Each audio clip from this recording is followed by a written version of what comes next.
y'all. I'm April. And I'm Caroline. And this is your Bloody Happy Hour. Caroline, are you ready for this? This is your newest guilty pleasure. It's the bloodiest part of your week. Did we say something about it also being happy hour? Show did. Because we're about to be sipping on some murder. Bloody Happy Hour.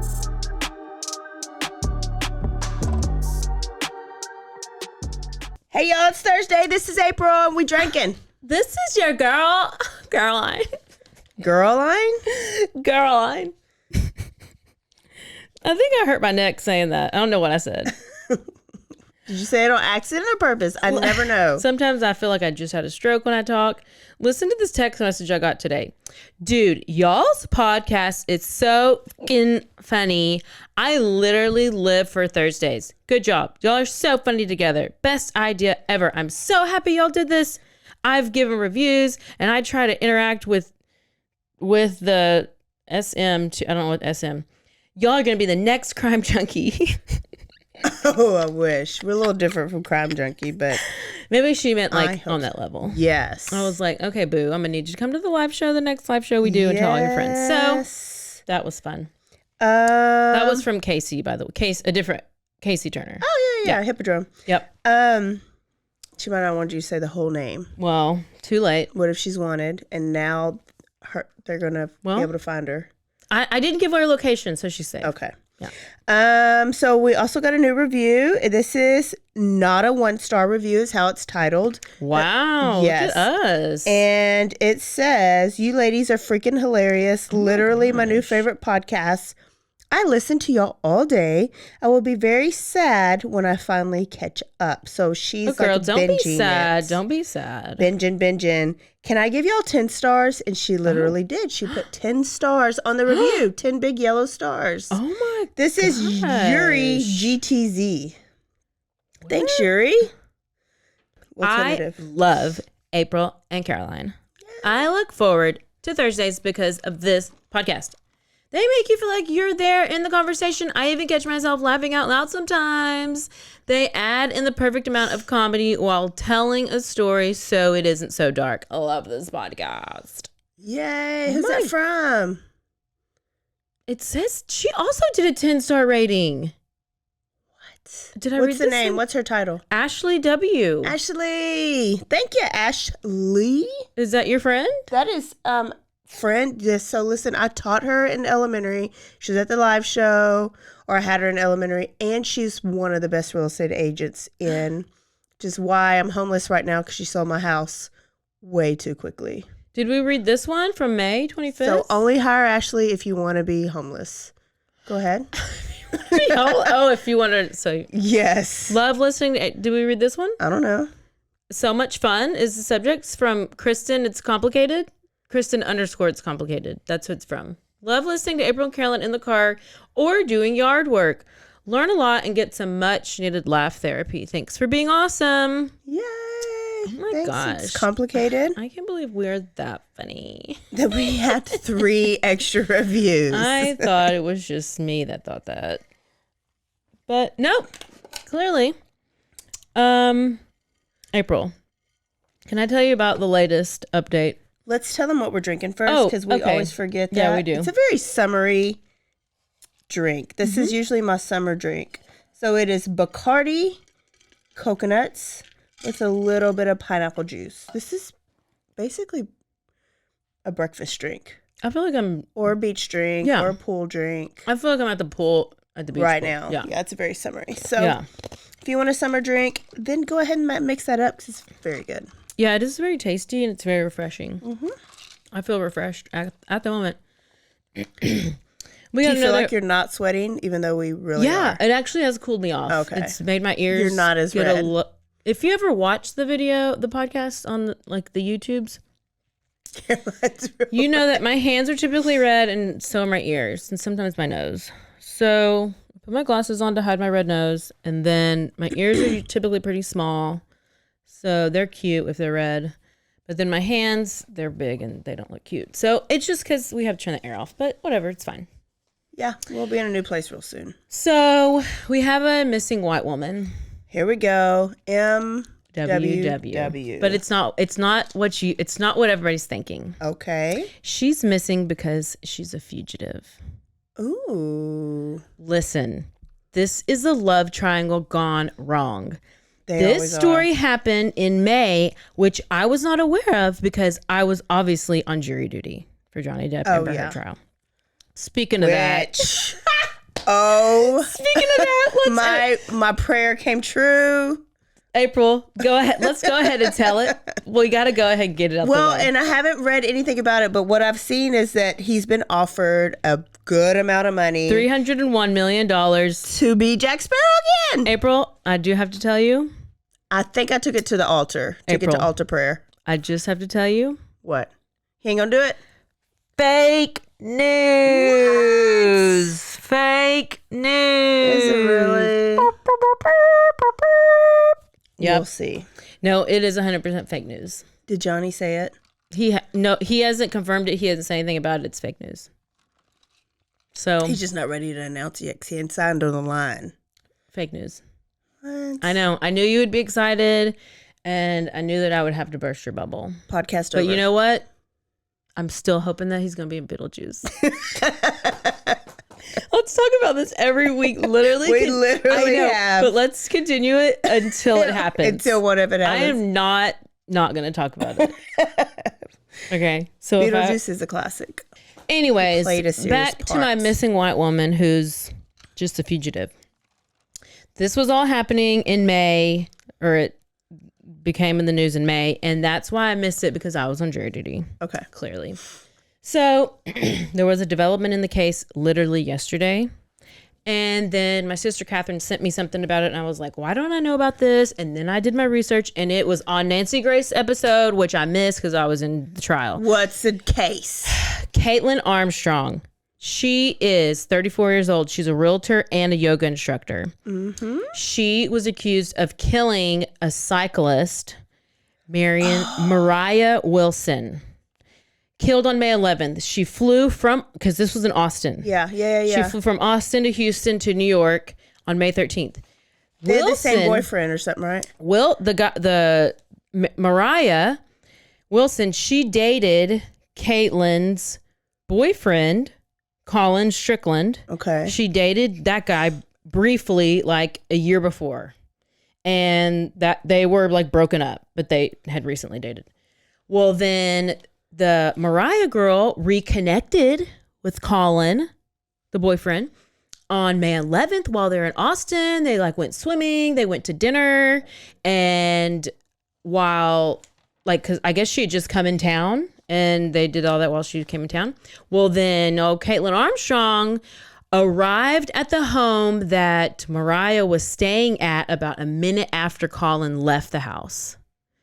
What? And he had actually lied to Caitlin about like his whereabouts. So I'm assuming she was like obviously watching. Of course. So she gets to that house, and the next thing you know, she goes missing. The Caitlin Armstrong girl is gone. This girl winds up dead, and they're like manhunt. They're like searching everywhere for her. And they're like, the last thing we know is that she was in New York in like the airport.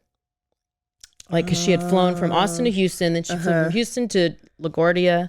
And that's the last thing we had heard for a few weeks. They spent 54 days or something like that, 50 days looking for her.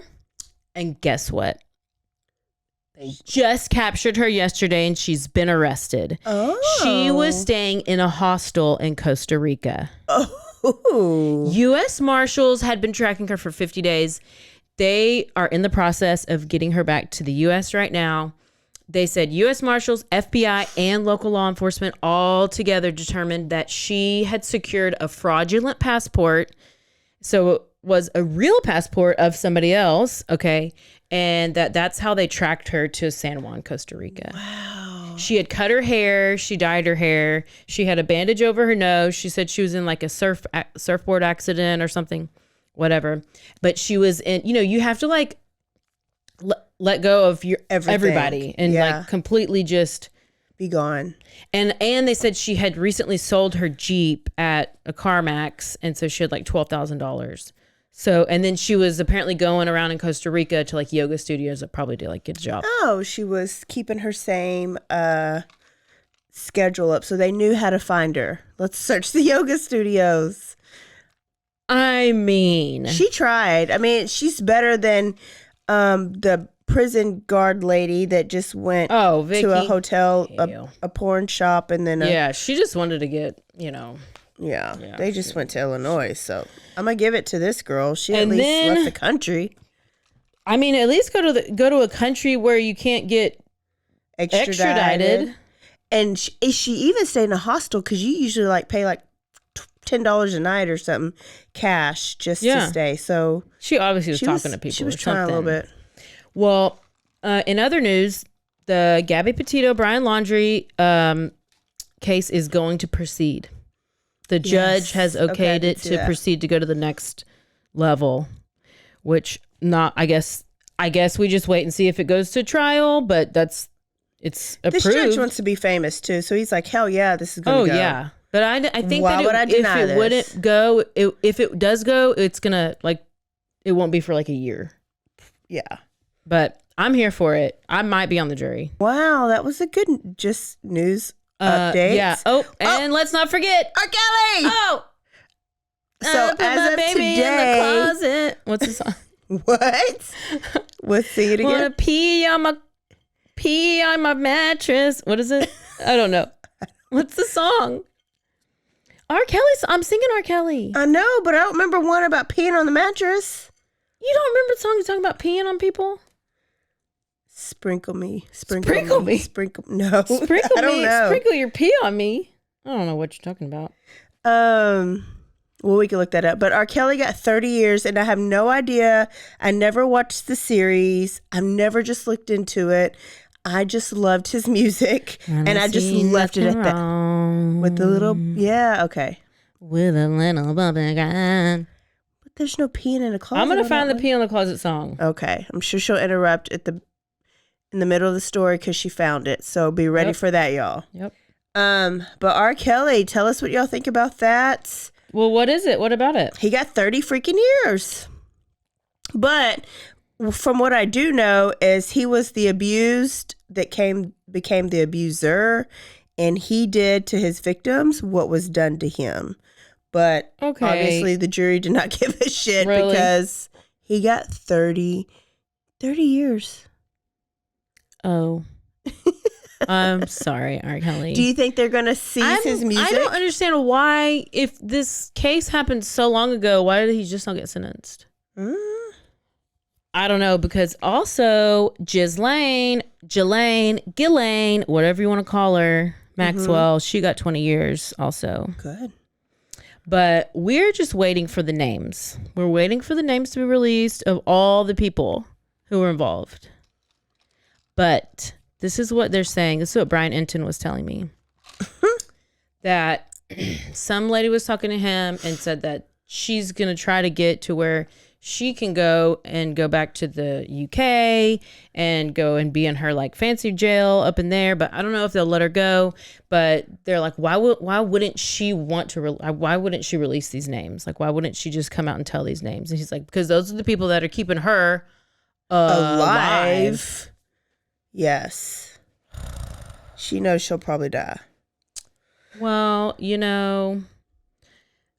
unfortunately, the song that I was thinking on is actually Dave Chappelle singing. Yeah, okay. Like, I want to pee on you. Yes. I remember Dave Chappelle making Piss fun on of that. you.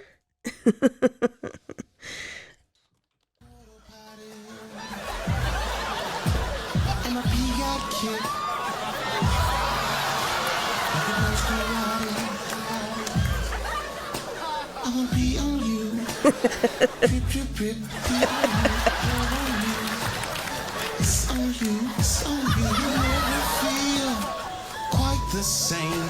When you get a whiff of my Hershey stains. I can't. Oh, I love me some Dave Chappelle. He had this big old water jug he was spraying everywhere. It was real funny. Oh my gosh. Okay. Well, I the guess that best. wasn't his song, but that was Dave Chappelle, which is just as good. It's better. April, what are we doing today? So I have confession. I am on summer break, and you would think that You would think she'd have time to do a story. to but... get shit done, but you know what? I've been living my best life. Oh. Look at my tan line.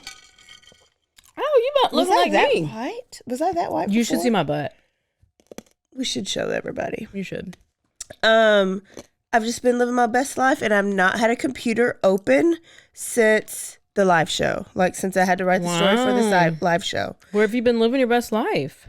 Just not on a computer. I've just been at the lake. I've been at the pool. I've been binge watching shows. I've just had this freedom. Well, I mean, I'm happy for you. I know. But because I've been living my best life, I've not researched, but I do have a story ready. And this was a story that was done at the live show. So some of y'all have heard it.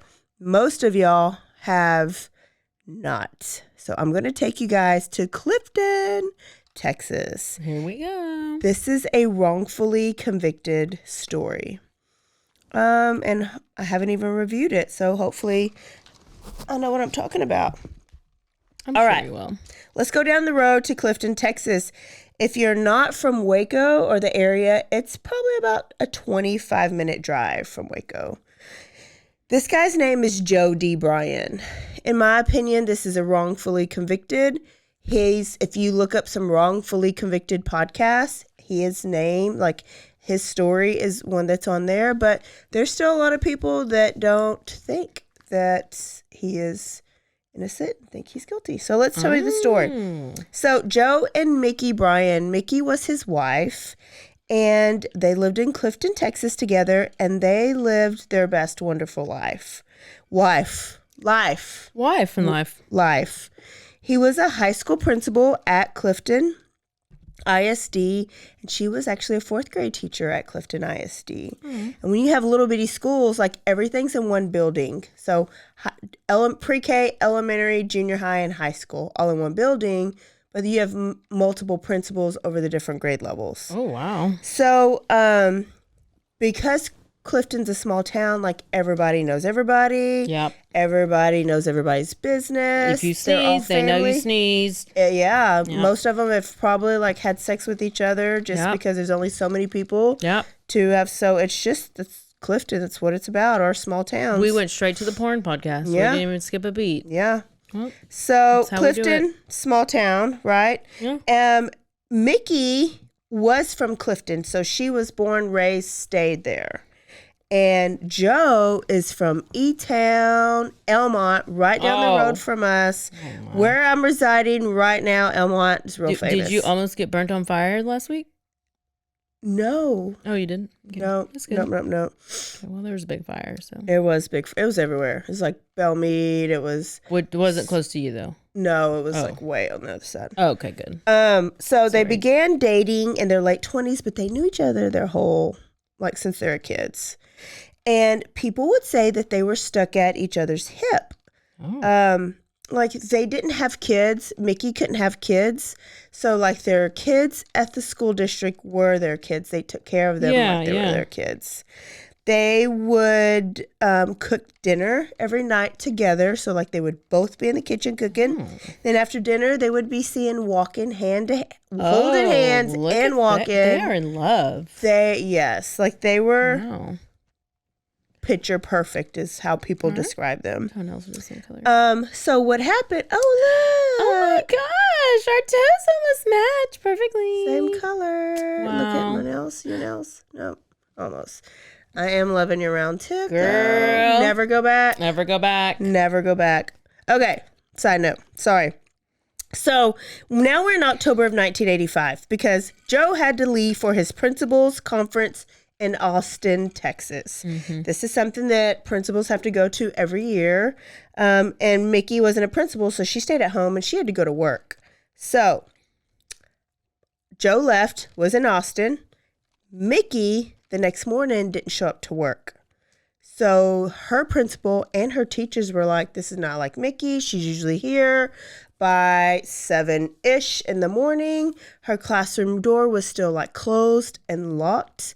And so people were worried. The principal was so worried. The principal like went to Mickey's house and was like, oh, maybe she overslept. Maybe, I don't know, she had a flat. Let me go help. I know Joe's out of town. Maybe she crashed in a ditch. Maybe she crashed in a ditch. Like, you just don't know. Well, they showed up. The principal showed up. And the teachers actually ended up going during their conference. And when the teachers showed up, there were popos and ambulance everywhere. At the house, at Mickey and Joe's house. And what they had found is that Mickey Bryan had been shot and brutally murdered in her bedroom, in their master bedroom. And he was out of town. He was 130 miles away in Austin. Okay. And had been going to, like, there's conferences, like they start early in the morning and sometimes they go all day and there's lunches. And so one of his colleagues hears the news and pulls him aside while he's in Austin and tells him like the worst news you could hear. Mm-hmm. Yeah. Joe, Mickey is dead. She's been murdered. She's been murdered. And so Joe was obviously distraught, devastated. So bad that somebody from Clifton had to come and drive down to Austin to pick him up to get him back because he was not drivable or not capable of driving. He was just too distraught. Crime scene was pretty horrific. Blood splatter was everywhere. And was it like Kathleen? It was like Kathleen's. And so I was, by the way, listening to something. Did I mention my theory of Kathleen? Because I don't know if I did. Anyways. Your theory of Kathleen? Well, like of how he killed her from last week. You talked, did you listen to your own episode today? Yeah. And I wanted to be like, but I wanted to say this. Okay, so what's your theory? Well, that he he didn't use the fire stick, the fire poker, but he just like beat her head into the stairs. That's why she had all those gashes on her head. You think so? Yes. No, I think it's the owl. Oh, hell. Somebody, you do think it's the owl. I don't know. But how did she get inside? I mean, the owl attacked her outside. I know, but she was inside on the stairs and there was all the blood all over the whole stairs. So if you watch the movie, they did a good reenactment of the owl? No. Well, I'm not that far yet. Okay. They did a good reenactment of her actually falling, like slipping, and how she hit her head and coughed up blood, and how, like, basically showed how all the blood would have ended up, like, everywhere. And I was like, this is real believable. Believable. Because the head trauma caused her to, like, bleed, and so she coughed it up, and that's how there's splatter here. Then she tried to get up, slipped, and it came out some more. Yeah, and like slipped. Like it was a good reenactment. I don't know. But it was going from her walking. Like, how did she even fall? She just was walking up the stairs and she slipped like on the third stair. Just like lost her footing and slipped. And hit the back of her head? Yeah, because she went backwards. And that wall was like right there. So she hit the wall. Oh, because it was kind of a weird curved staircase. Yeah. That's still too much blood. Listen, I was like, wait, there's 7 slashes in the head. There's talons, 3 talons here, 3 talons here. And then the 7th one is the beak. And I was like, did you examine the picture? It's the owl. Until you look at the ex-wife's crime scene photos and they're the exact same.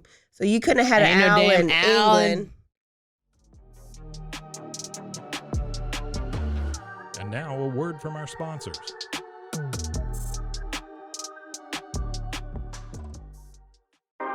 "911, what's your emergency?"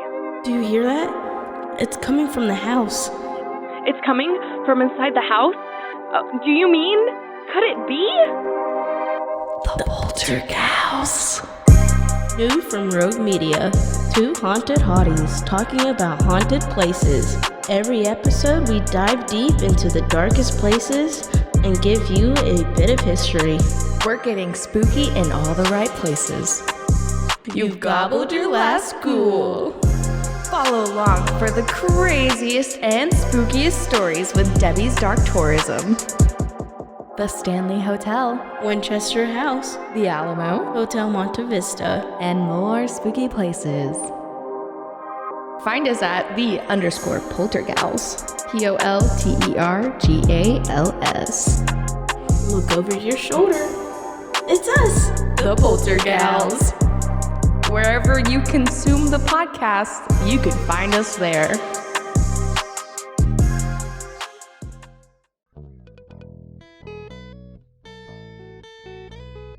Hi, this is Sarah, And I'm Carter. and this is Some of Our Thoughts. We're two Southern sommeliers, and we want to share everything we love and know about wine.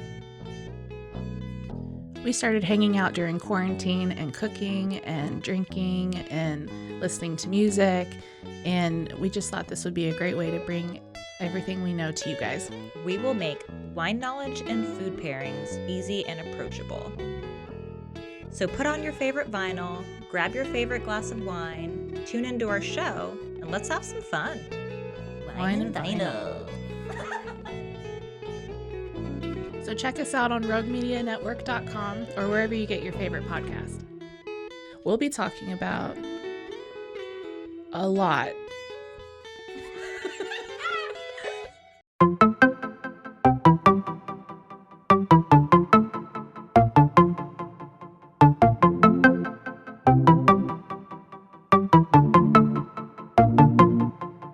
Welcome to One Star Rewind, a new podcast about those dreaded one-star reviews that every business owner hates to receive, but yet every customer loves to read. During this podcast, we will peel back that one-star review to better understand how it happened, when it happened, and what the business owner is doing after receiving that one-star review. This podcast will be about love, hate, and laughter. On One Star Rewind, we will meet with real business owners who will tell their stories and how they do rely on reviews for their business.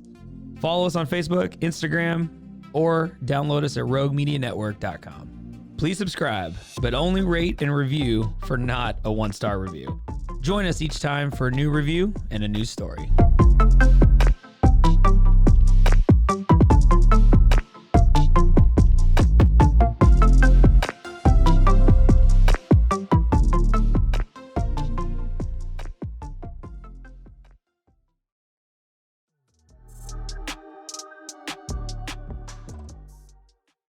Back to wherever we were in the Whatever story. we were. Okay, so crime scene was real crappy. Yeah. Like real bloody.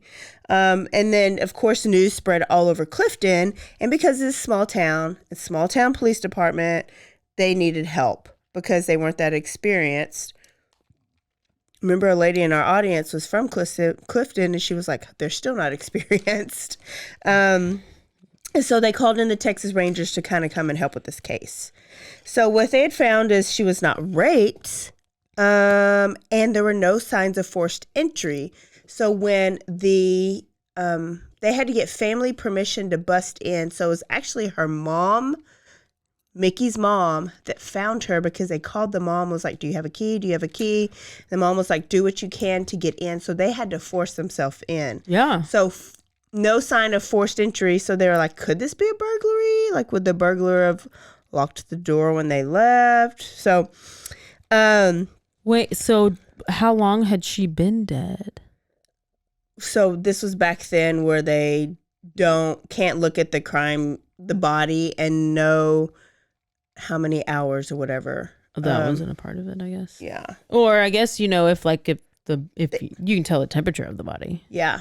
Yeah, but I don't know, like there was never, or I never saw like an actual time of death. Did this happen at midnight? Did this happen at 1:30? Because I know with the Kathleen, they said she'd probably been dead for like 90 minutes to an hour before he even called 911, or like 2 hours before he called 911, because just like based on the blood was kind of dried and stuff. Yeah. So they're like, why did you wait so long to call? So if this, because he wasn't there, so it could have been early that evening. or if he did it and then left, I don't know. Anyway. So they had also found that there was no forced entry, that there was jewelry missing, a watch, a bracelet, and $1,000 that they kept in a tin under their bed, and then Joe's gun that they had used to kill rattlesnakes because there were rattlesnakes bad in the area. Yeah. They had also found a white pair of like jockey whitey-tighty underwear, jockey brand, in the trash can, and they had been ejaculated in, not like on, but inside, like on the pee part or the part that touches your pee-pee. So I'm picturing, whoever killed her, got off by the kill, I guess, inside his pants while he's wearing them. Yeah, but then why would you take them off and put them in the trash? I don't know, but like, do they not track whose it is? I'll tell you, they threw it away. This is 1985. Yeah, but they could save it. That's how they caught the Golden State Killer. Yes. Or maybe not, but yes. I don't even know if it's still familial part of it. DNA. This is going to be issues that like come up later. Okay. So there were also cigarette butts on the floor inside of the house, like in the kitchen. But Joe didn't smoke and Nikki didn't smoke. Okay, well, this is obvious. It's somebody else. Okay. So, so I would think that that's good evidence, right? The cigarette butt. 4 months before Nikki died. So, of course, the town of Clifton's going crazy. There was a policeman that was on the scene that convinced the other people on the scene that cigarette butt is not part of the crime scene, that he had actually accidentally brought that in from outside. It was on the bottom of his foot. So it's unrelated to the crime scene. So they never bagged that cigarette butt. Great job. They were trying to say that a police officer had that stuck on the bottom of its foot, on the bottom of its shoe, and walked it into into and then it all of a sudden fell off in the house. In the house after it's a police steps. officer. One of the officers is the murder. So and he's inside, so he's covering up all the evidence. Yes. Figured it out. So 4 months before Nikki died, there was another murder in Clifton, and there's never any murders in Clifton. So it's kind of like Midlothian. Remember, Missy Beavers died, and then somebody else died, and the cops didn't know what to do because nobody ever dies. Well, this one was a murder of a 17-year-old sophomore in high school. And the only people that really die in these small towns are like meth addicts, right? Or like drunk driving. Or like a meth lab is blown up, or somebody overdoses. It's not like murders. Yeah. This little girl's name was Judy Whitley, and she wanted some snacks, so she walked to the local grocery store, which is a little small town grocery store, and she never came back home. They searched, like the police panicked. They searched for her, and when they found her in a wooded area, like just a couple 100 yards away from the grocery store, and she was raped and murdered, and she had died by asphyxiation. So she was smothered, suffocated, something. Then a tip came in. So police were like, who did this? What's going on? Whatever. A tip came in to the police. And this tip said that Judy, the sophomore girl, had a diary that she might have been dating somebody that her family didn't know about, seeing somebody, and that she would have written about it in her diary that she kept at her grandmama's house. Okay. So tip came in. So what do you think's going to happen? Like, they want to go find this diary. Yeah. So they pull up to the grandma's house, and there was one cop already there on the scene, like he's about to go in, and then the house like blows up in flames. Exploded? Explodes like by like a bomb. It went off like Hiroshima.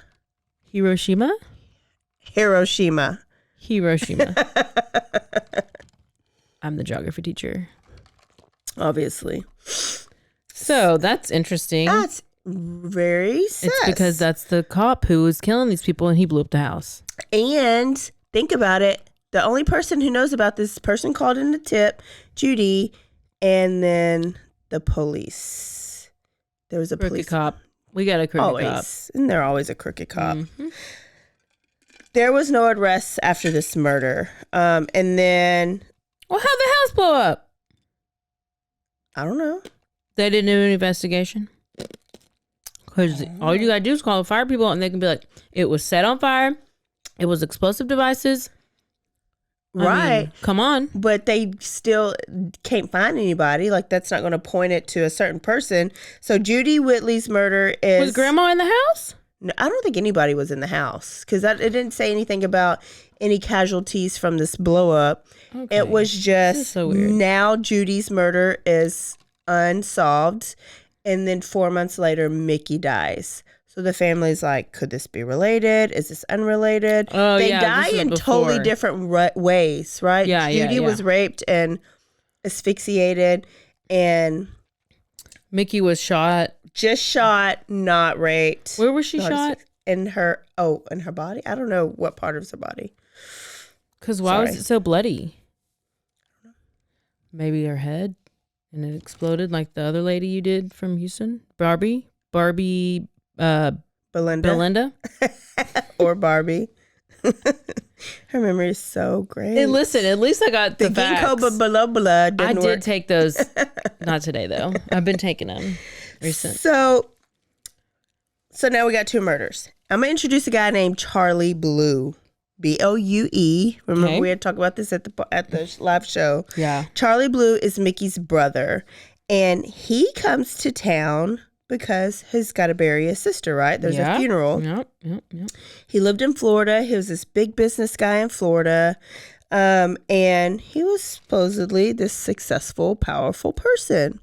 But when he came into town, he didn't have a car because he had to fly in, and so he'd asked to borrow Joe's car while he was there so he could do his errands or whatever he needed. When he got there, he also called up a guy named Bud Saunders.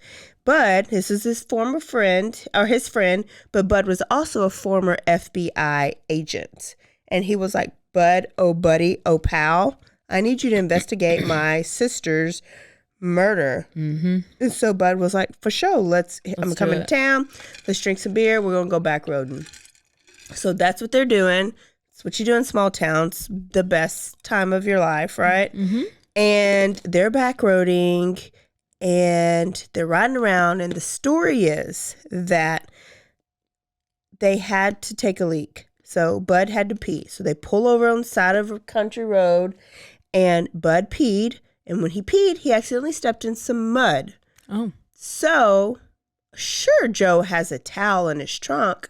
So they open up Joe's trunk. So remember, they're driving Joe's car. Mm-hmm. And in that trunk, while they're looking for a towel or a rag, they see a flashlight with brownish red speckles on the lens of the flashlight. Mm-hmm. So Charlie Blue's like, is that blood? And Bud Saunders is like, I think that's blood. So they go home and they call the police, and then the car's getting processed, right?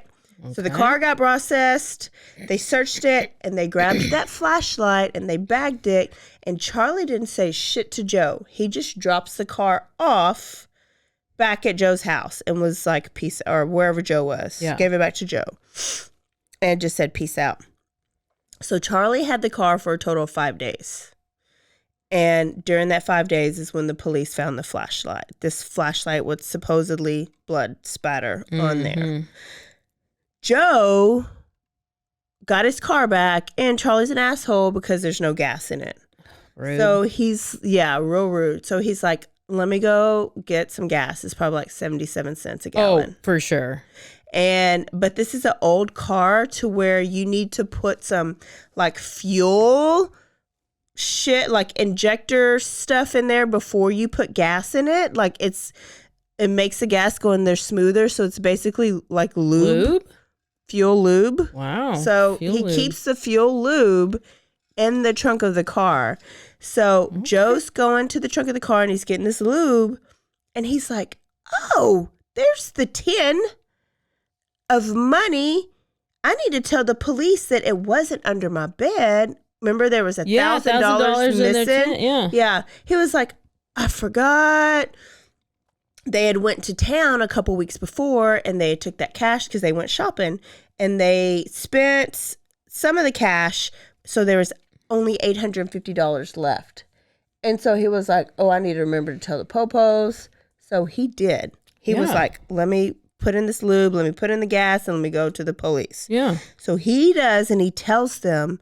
And remember, the cops had already gotten this flashlight that Joe had nothing about. Then he comes in, and he was like, hey, I wanted to let y'all know that this $1,000 was not stolen. It's been in my car the whole time. It's been in my car because we went to Waco. And the cops were like, actually, we actually have a flashlight. They did not think this story was believable. And they thought that he was hiding things by coming to him.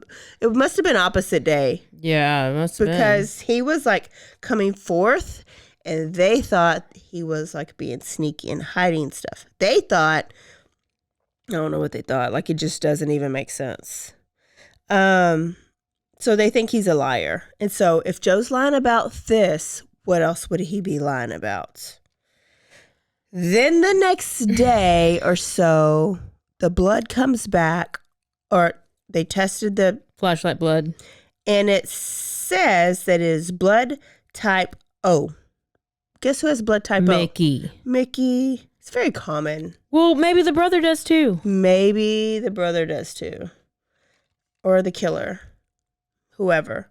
So this was like... And that brother had the car for 5 days. For 5 days. This car was not even in Joe's possession. Why is he's just going to go turn it in? Listen, he was friends with the cop, and the cop was like, bro, like, no. And then they're like, oh, let's just put my blood on it and pretend it's hers and then turn it in. And then let's, And Joe's probably about to get arrested, like... In a minute. What? I don't know. What are you talking about? So... Also, remember, this is 1985. Yeah, I was born then. So... Best year ever. Joe gets arrested. Great. Because there's blood typo. And he was like blindsided. He's mourning his wife. And he gets arrested for her murder.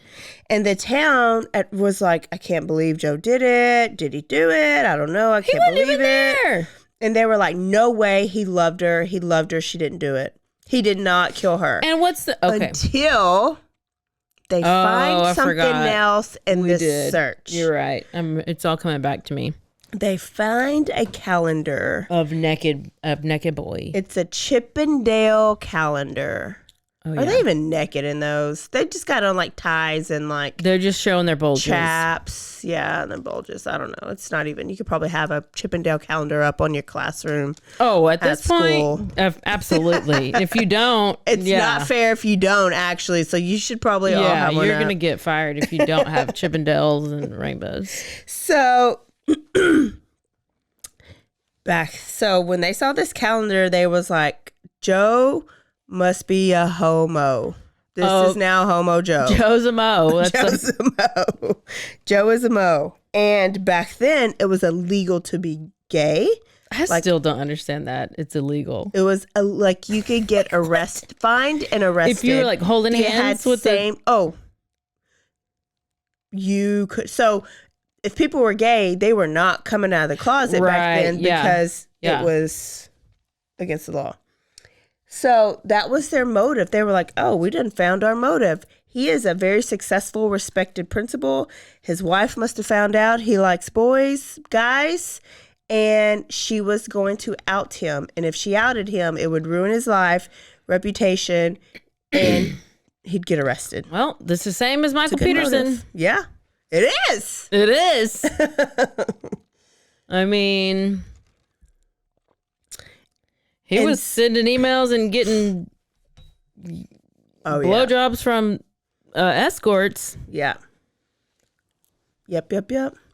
So Joe, though, didn't have any corroboration of him being gay. It was just like, oh, so they asked Joe about the calendar, right? Yeah. And Joe was like, yes, I know. Me and Mickey bought that calendar together.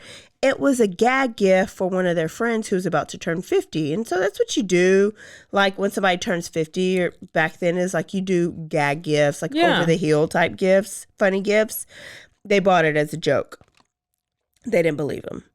And so this is a motive. And then the people in Clifton are kind of like turning against him now. Because if you're gay, you must be a murderer.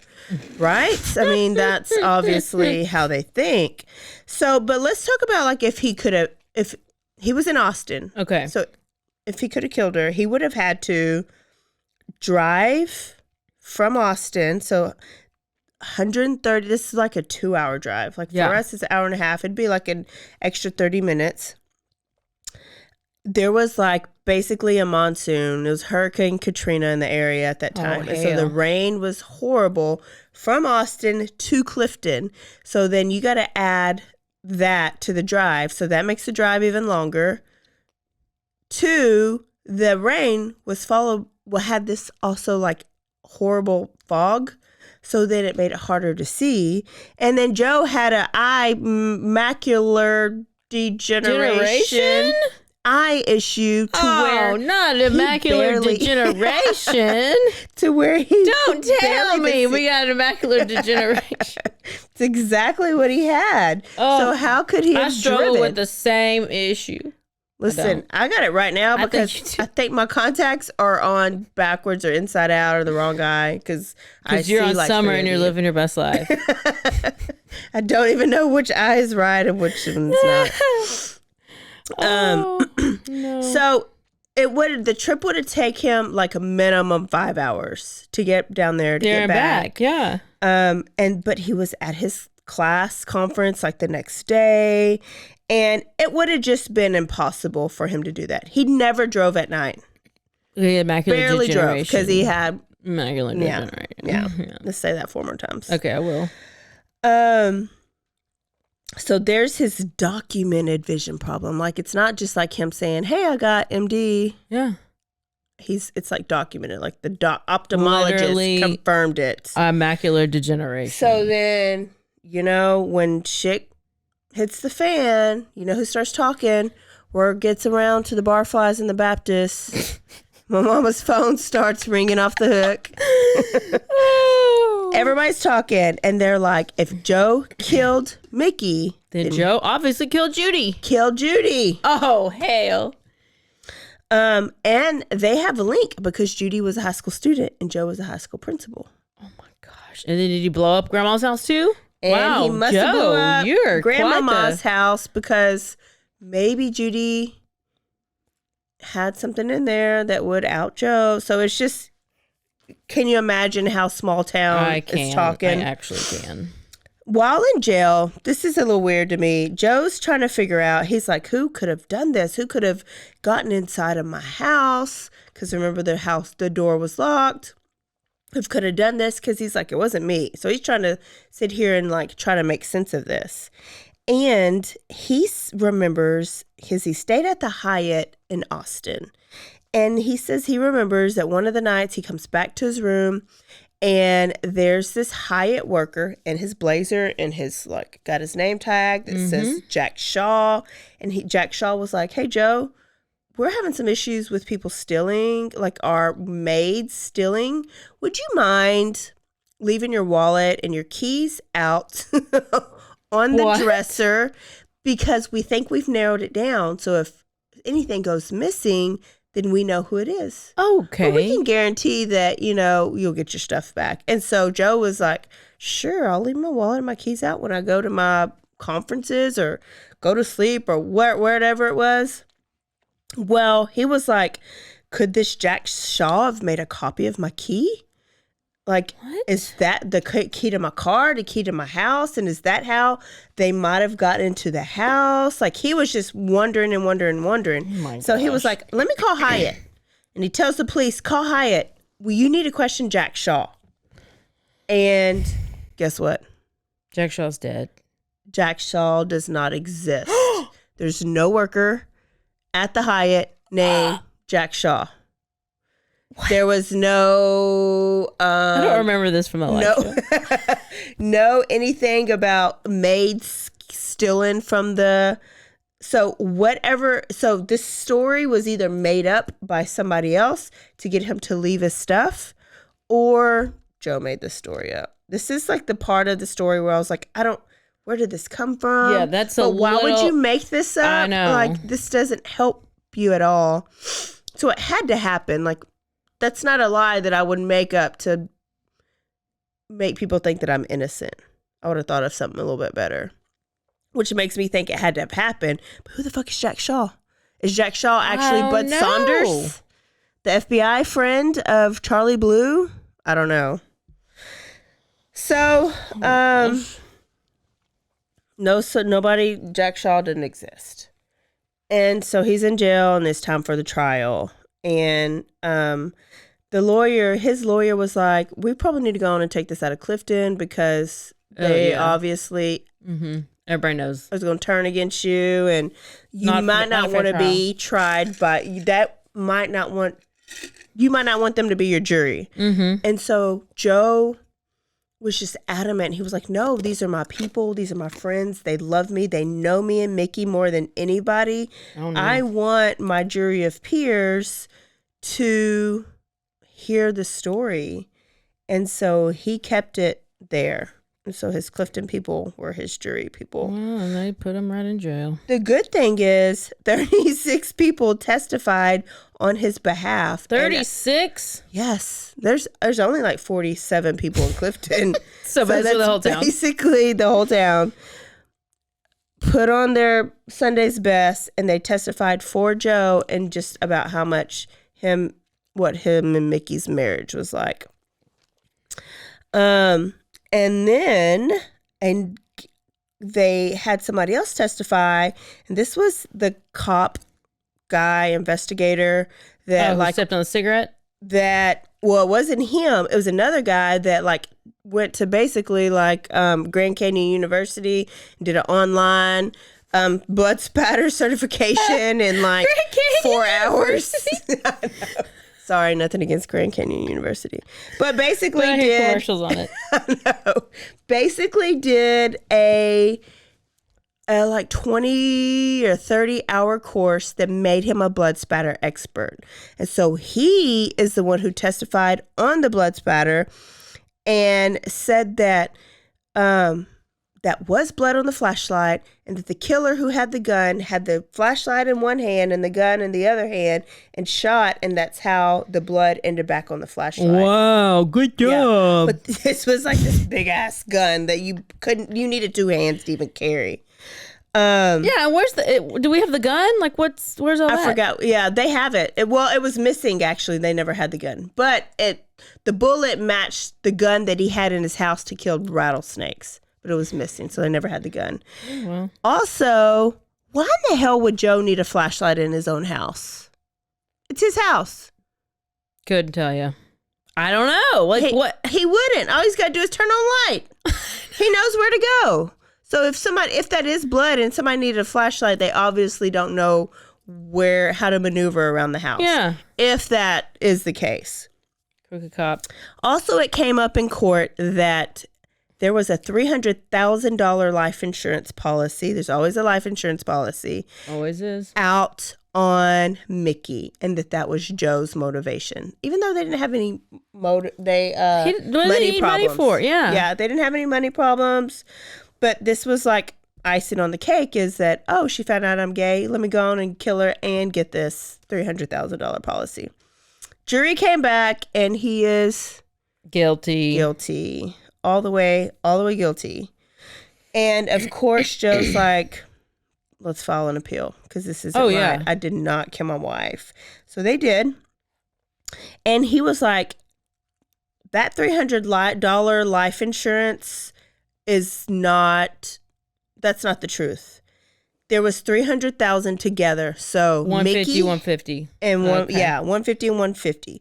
So just by that being a lie, that was a technicality. And so the whole thing was overturned. And he got out of jail. So he was out of jail for a little bit. Yeah, he was overturned and he was released immediately. How long was he in there then? I think this was 8 years. Jeez. He was there for a while. Is this like a what kind of jail is it? It's like a is it Gatesville? I mean, that's where the women go, right? I don't remember where he was, but he's prison and always what's been in jail. Texas. He's been in Texas this whole time. Probably Kerrville. And they're prison in Kerrville, or State Hospital. It's in Gatesville. He's been in Texas. Maybe it was Gatesville. I thought that was a women's jail. I thought there's both. Oh, well, we're so smart. Yeah, I don't know. Good thing we're here. Maybe he was in. Good thing. Maybe they had their own jail in Clifton and he was there. It's Clifton jail. He's in Clifton County jail. Maybe he was in Facebook or Instagram jail. I don't know. So he was released on the technicality. But he, of course, there's still a murder, so he's got to have another trial. What if he did the Alfred plea like Michael Peterson? Did it exist? I don't know, but I just saw literally the other day, somebody else I read about doing an Alfred plea, and I was like, oh my gosh, everybody's doing Alfred plea. Michael Peterson, Alfred plea. Oh my gosh. But remember how I said that he could have gotten out, he would have these parole hearings. If he would have just said, I did it and I'm sorry, he would have been able to get out. That's what it, yes. Right. But you have to say that you're guilty. And that he refused to. He said, I would die and rot in prison before I say I killed my wife and I did it. So that's what kind of made me think, well, maybe Michael Peterson is guilty. Oh, for sure. Because he could fix his mouth to say that. But I would probably, just to be free, I would probably say it too. Stay in jail and keep your integrity, or get out, be free, and some people think you're a liar or a killer. I don't know. I don't know what I would do. But so they have a second trial. It depends on how bad the jail is. Yeah. If you got friends and you're like, okay, I'm living my life. Michael Peterson probably liked it because he probably got all the penis ever. So why did he want to get out? So at this trial, it was basically the same trial, but a little bit worse. He had the same judge, different jury, but all those people, remember those 36 people in Clifton that testified for him? They did not anymore because it'd been so long, and they're basically thought he was a murderer. Yeah. So they didn't want anything to do with that. You gonna top yourself off? Maybe. So then the jury came back with another guilty verdict, and he goes back to jail. So now he's been tried and guilty twice for the murder of his wife. And then you got the Whitley family, right? So Judy, Whitley's family, is like, wait a minute, we don't got no justice. Town folk are like, well, if Joe did do it, then how come we can't try Judy's murder or whatever? Maybe. The family never thought that he did it. So the family, they were desperate, and they were like, let me call Unsolved Mysteries, because it is unsolved, and this is years and years later. Yeah, it is a mystery. And so because of that, the case got opened up again, and now there's a new cop on Whitley's case. This is when we start getting a little bit of more answers. This new cop realizes that there was a suspect. So he's looking through the files, and he was like, oh, there's a suspect? Who is the suspect? The suspect was a man named Dennis Dunlop. He was a cop. He worked for Clifton PD. He was a chain smoker. And he was also that cop that was on the scene when the house burned up. I tried to tell you. Everything to me is just lining up. Clearly. And he also injected himself in Judy and Mickey's murder investigation, which is always a red flag. And he blew up the house. Blew up the house, obviously. And he did not have macular degeneration. He did not, so he could have drove all he wanted. He also had a link to Judy because he went on a date with Judy's sister. And Judy's sister said she got freaked out and left the date because it was at his house. And he had pictures of women Bond, he was BDSM. He was the kink. Mm-hmm. LGBTQIAPK. K is the kink. There was pictures of women in bondage on the walls, and she was like, oh no, let me go. And she never talked to him again. Oh, yeah. He was also known for like being a pervert in the town, and he would like verbally assault like women, and also stalked, like would get overly obsessive with women. Okay. So he had a lot of like weird allegations. Yeah. And then having a connection to Whitley and being a suspect, they gave him a lie detector test back then. Well. But he passed it. I'm sure he knows how. Anybody could. All you gotta do is step on a nail. Step on a nail, according to Dirty Chad. Yep. And so because they had nothing for him, they were like, well, or they had nothing on him. They were like, well, you just need to leave town. Like, you're fired. Leave town. And so they sent a possible killer away. And I don't know actually where he went. But now it's 10 years since they've both died. And it's 1996. And Dennis Dunlop, the cop, kills himself. Suicide. No. Commit suicide. I don't even remember how. Probably by gun. It's usually how men do it. Ooh, excuse me. And remember, the case had been kind of open. And so this cop was talking to Dunlop's ex-wife, Dunlop. And she says that he admitted that he had sex with Judy Whitley and that he killed her. What I found out after the last show is that Judy Whitley was probably what we call now intellectually disabled. Remember me saying she was a 17-year-old sophomore? No. She was a 17-year-old sophomore in high school. So that's real old to be a sophomore. So then I was thinking, all you educators are like, oh, well, she was behind on some credits or something. Or maybe she had been held back a couple of times. So it came out after the show that she had she was a little bit, for the lack of better terms, like slower. Yeah.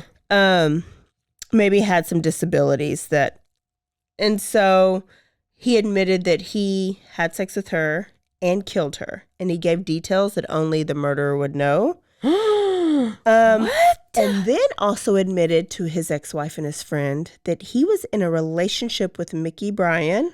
Okay. And I knew that it. he was with her the night that she was murdered. 'Cause you murdered her. Avi. And then when did he tell this to people? He told his wife, like, before he committed suicide. That's why I'm like, why don't people just why didn't anybody say anything before? Well, that's why did the laundries not say anything about Bryan and Gabby? And maybe it's the same reasoning behind both. Like, not everybody's going to be a snitch. Snitches get stitches and wind up in ditches. Okay. But you know what? Sometimes you got to be a snitch. Sometimes you got to. Well, and then in 1999, they announced Judy Whitley's killer as Dennis Dunlop. But he was already dead. But at least and he admitted that he was friends with Mickey and was there the night that she died. And then Joe's still in jail. That's what Joe's family's like. Joe's family's like, okay, well, what about the second half of this supposed confession? Pissed me off. And he's sitting in prison and is probably innocent. So they go and hire a real famous guy in Waco, Texas. We've had him on the podcast, named Walter Skip Reeves. Do you remember this? Hey, of course. What's up, Walter? And this is now 2013. Here's what's crazy. The family know nothing about Dennis Dunlap's supposed confession for like 10 years. What? Yeah, so he's just spent an extra 10 years in prison. And they're like, oh, we knew about this in 1996. Why is it 2013? And we're just finding out. So they hire Walter Skip Reeves and his badass, beautiful intern named Jesse Freud. And y'all know him from West, and because he's Catholic, and because he defended David Wayne Spence and Kenneth McDuff and everybody. But he also does innocent project type cases. And he does those appeals to get the innocent men out of, or women out of prison.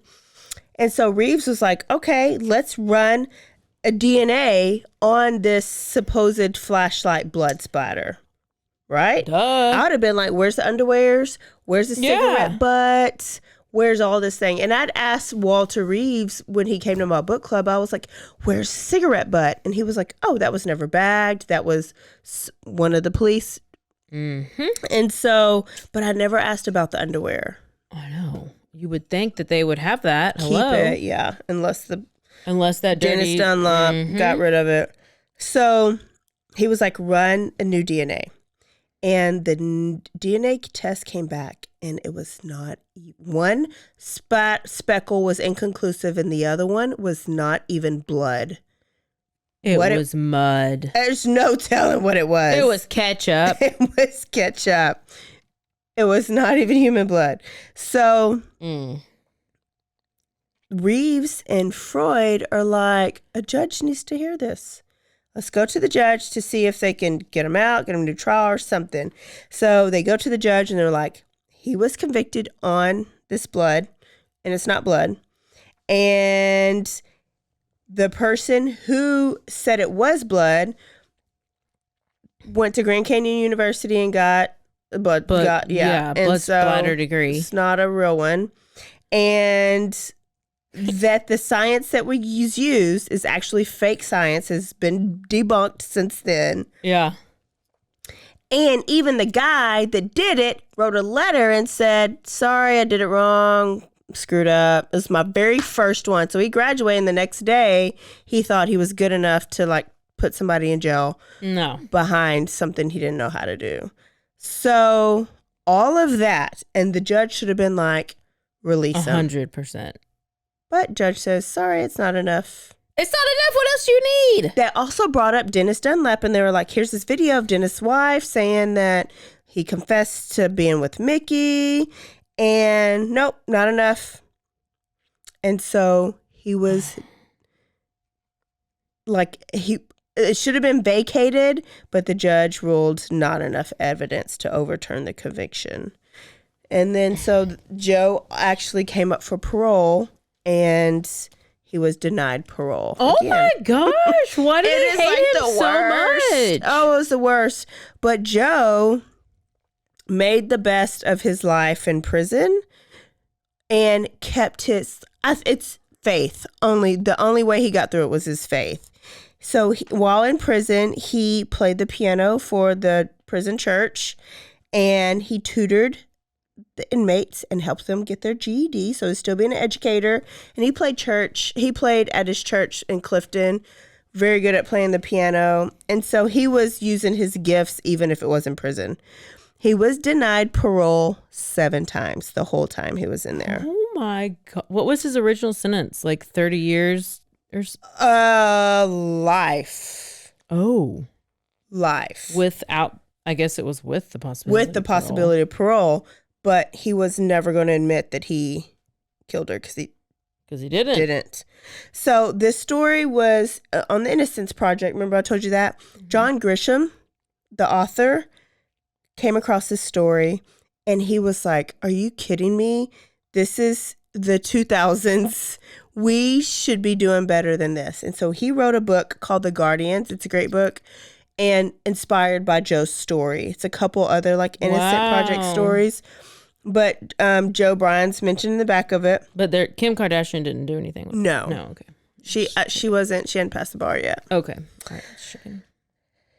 Joe was in jail for 7 more years. So they tried it in 2013.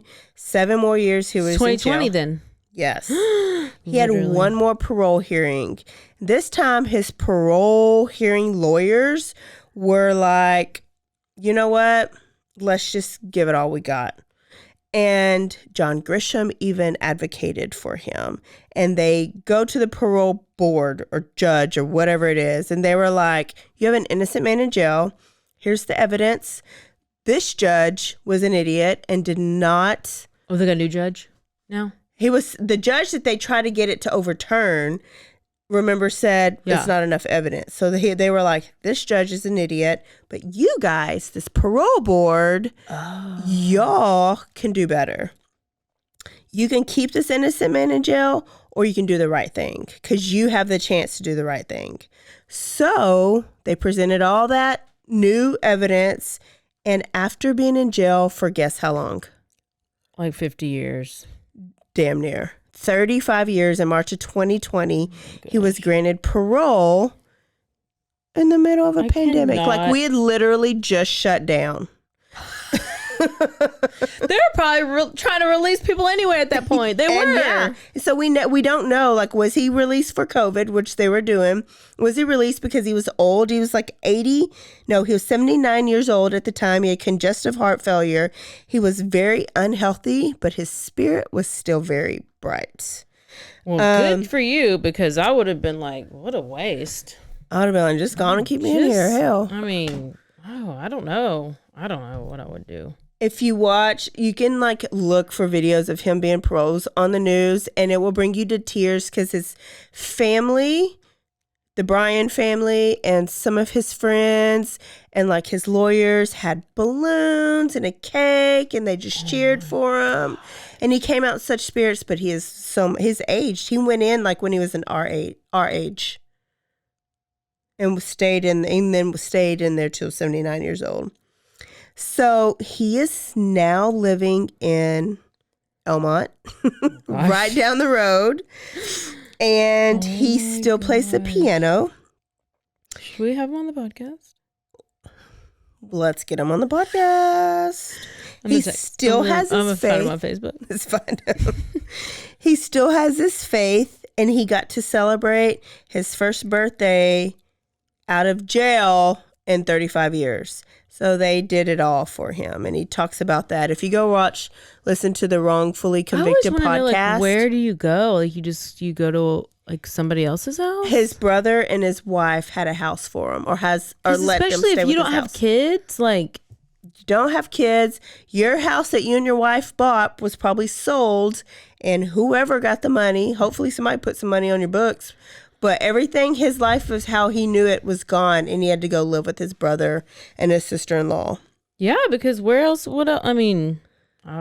When you watch videos on him and he talks about Mickey, he still tears up and like has a lump in his throat till this day. Oh my gosh. And what is so sad to me is Mickey's family still thinks he's guilty and a murderer. Oh no. Mickey's family? His wife's family thinks that Joe is a very dangerous murderer. Yes. Okay, well, we're going to talk to Mickey's family, because, I mean, we don't think that. Yeah. There's still a lot of people in Clifton that think so. Okay, well, I'm going to need to know your reasons. Why? Oh, their reasons. Yeah. Because to me, it sounds like the crooked cop dentist did the whole thing. Yes, but I think the reason is because they think because he was gay, or he was having a little. I think he is. So if you're lying about being gay, still right now, if you go watch them, you'll be like, oh yeah. Remember we had Andrew. Yeah. I was like, Andrew, go watch some of these videos. Tell if he's gay. He's like, oh yeah, you're gay. But that doesn't make you a murderer. So I think it's still like closed-minded people that are like, if you're lying about that, then maybe you're lying about kind of the whole, like, still like Michael Peterson. Yeah. What else is so sad is that he is free, but he's not exonerated. He's still a murderer. So he has an ankle bracelet on his ankle, and he still has to check in with his parole officers. He's free, but he's still a convicted murderer. So what if what if like you say, okay, I did it, and then you do the Alfred plea? Are you free with no ankle monitor? Like, is Michael Peterson free with no ankle monitor? I think so. Well, how does this make any sense? I don't know. You know, we have a really good judicial system. It was so great. It's so great. I think, of course, Dennis Dunlop is guilty, but I also think there's something real sus about brother Charlie Blue. Clearly. Real. And so I was asking at the show, our Clifton lady, who got that $150,000, because the murderer, Joe, who was convicted of murder, didn't get it. The brother got it. got it. Supposedly, the town folk say the brother got it. Well, So could have that been? I mean, was I he just needing don't money? I don't know. I don't know. I just think he's sus. I'm going to have to watch this guy talk now, so. Yeah. Go watch videos of him. There's a great 2020 episode about it. It'll make you cry. Well, I told my mom to invite Joe Bryan to her church in Elmont. well, I'm sure he'll go. He should. Okay, well. He's a great piano tell her to player. get a picture. So there it is. Wrongfully convicted. Well, there First we story go. of July. Sorry if you've heard it. Or not sorry. Yeah, we had a little spice to it, so. All right. So, Caroline, do you know Good. what we're going to talk about next week? No, absolutely not. Not at all. No. Not at all. I do have a little bit of inspiration, unlike you.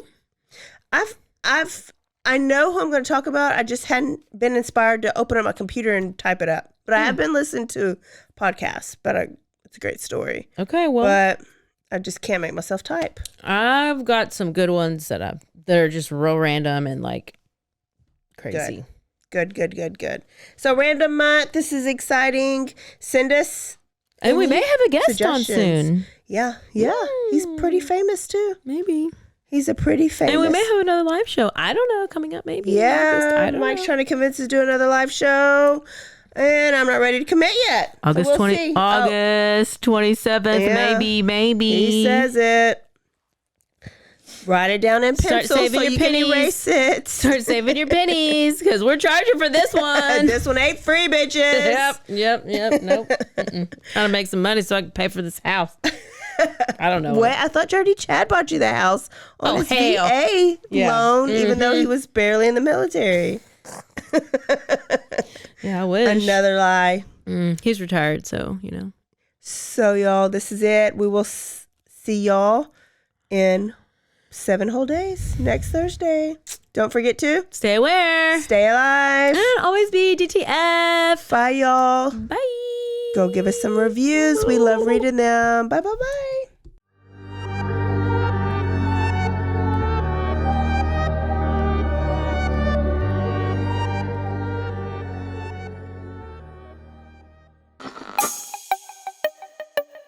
This has been a Rogue Media podcast.